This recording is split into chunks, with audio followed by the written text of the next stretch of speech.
প্রকৃত মুমিন কখনো নিজ দায়িত্বে অবহেলা করতে পারে না।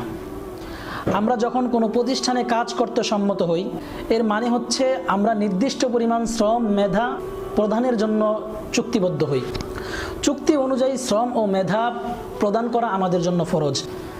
কেননা আল্লাহ তাআলা সূরা মায়েদার 1 নম্বর আয়াতে বলেন, ইয়া আইয়ুহাল্লাযীনা আমানু আউফু বিল উকুদ। আল্লাহ তাআলা বলেন, হে ঈমানদারগণ, তোমরা তোমাদের চুক্তিসমূহ পূর্ণ করো। একজন ব্যক্তির কর্মক্ষেত্রে অর্পিত যাবতীয় দায়িত্ব তার উপর আমানত। এই দায়িত্ব পালনে অবহেলা করলে সে আমানতের খেয়ানতকারী বলে বিবেচিত হবে, এমনকি সে গুনাহগারও সাব্যস্ত হবে। আমানতের খেয়ানত করাকে নবীজি সাল্লাল্লাহু আলাইহি ওয়াসাল্লাম হাদিসে মুনাফিকের চিহ্ন বলেছেন।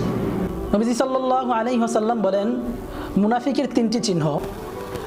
যখনই কথা বলে তখন সে মিথ্যা বলে, আমানতের খেয়ানত করে, ওয়াদা ভঙ্গ করে।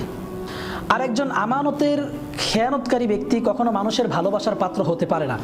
এ ধরনের মানুষকে মানুষ সম্মান দেখালেও বাস্তবে এদেরকে মানুষ ঘৃণা করে। এজন্য আমাদের যারা বিভিন্ন অফিস আদালতের সরকারি চাকরিতে অথবা কর্পোরেট কোম্পানিতে চাকরি করি, সবসময় মনে রাখতে হবে আমরা সেখানে যে সময়টার জন্য চুক্তিবদ্ধ হয়েছি সেটা আমাদের আমানতের অন্তর্ভুক্ত। যদি আমরা আমানতের খেয়ানত করি তাহলে আমরা অবশ্যই গুনাহগার তো হব এবং মুনাফিকদের কাতারেও আমাদের জায়গা হবে। আল্লাহ তাআলা আমাদেরকে নিজেদের দায়িত্ব পালনে সচেষ্ট থাকার মতো তৌফিক দান করুক।